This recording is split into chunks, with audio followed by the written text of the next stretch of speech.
आज तक digital breaking में इस वक्त की बड़ी खबर। आज तक के शो दंगल में तीखी बहस। बीजेपी प्रवक्ता शहजाद पुरावाला ने कांग्रेस पर निशाना साधा। कहा, कांग्रेस केवल मुसलमानों का इस्तेमाल करती है। प्रमोद तिवारी ने कलाकारों का अपमान किया है। तमाम बड़े बयान हैं जो बीजेपी प्रवक्ता शहजाद पुरावाला ने कांग्रेस पर निशाना साधते हुए कहा। उन्होंने दंगल में क्या कहा, आप खुद सुनिए।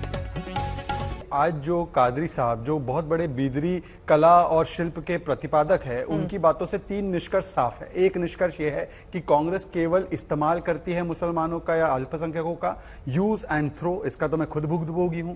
दूसरा कि भारतीय जनता पार्टी के बारे में जो दुष्प्रचार का माहौल फैलाया जाता है कि ये इस्लामोफोबिया के नाम पर एक माहौल इकोसिस्टम क्रिएट करता है, वो पूर्ण तरीके से गलत है। और जब जैसे चक्षु खुलते हैं लोगों के, उनको समझ में आता है कि असलियत में कौन काम कर रहा है। और तीसरी बात, जो पहले लॉबिंग का कल्चर था पद्मा अवार्ड्स को लेकर, आज वो संपूर्ण तरीके से खत्म हो चुका है। ये पीपल्स पद्मा है और इसीलिए पीपल्स मेरिट की रिकॉग्निशन होती है। और मोदी जी द्वारा आज ऐसे ऐसे लोगों को पद्मा अवार्ड मिला है जिन्होंने ग्रास रूट पर काम किया है। हो सकता है बड़े नाम ना हो, परंतु उनके काम के योगदान को सराहा गया है। मैं आपको एक ही दो बात कहना चाहता हूं। देखिए आज क्या हो रहा है, गोवा में कितने वर्षों से बीजेपी की सरकार है, वहां पर बहुत ज्यादा अल्पसंख्यक है। सारी बातें आपकी सही है, लेकिन किसी को पद्म पुरस्कार मिलेगा तभी वो भरोसा करे। सवाल तो ये है ना। मैं उसी पे आ रहा हूं, उसी विषय पे आ रहा हूं, उसी को समझाने के लिए एक संदर्भ दे रहा था। अब नॉर्थ ईस्ट में हमारी सरकारें फिर से लौटकर आई है 3 राज्यों में।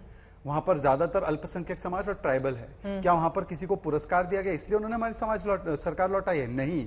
आज जब मोदी जी 11 करोड़ टॉयलेट भेजते हैं तो सुल्ताना, शिल्पा और सैंड्रा तीनों को मिलता है। 80 करोड़ राशन मिलता है लोगों को, तो मोहम्मद, मैथ्यू और तीनों को मिलता है। और यही फॉर्मूला है जिसकी वजह से, पर मैं एक ही बात कहना चाहता हूं, 10 सेकंड दे दीजिए। प्रमोद तिवारी जी ने कहा कि इनसे ये बयान दिलवाया गया, मतलब कि उन्होंने कलाकारों का अपमान, शिल्प का अपमान, बीदरी समाज का अपमान, कर्नाटका के पूरे उस सामाजिक कल्चर का अपमान और हमारे पद्मा अवार्डीज का अपमान किया है। ये उनकी अहंकारी मानसिकता है। आपने अवार्ड दिया नहीं और अगर कोई और उनके योगदान को सराहे तो आप उनको बिका हुआ कहते हैं। आज मुझे लगता है कि इसका बदला कर्नाटक की जनता बिल्कुल लेगी वोट के माध्यम से। कादरी जी अब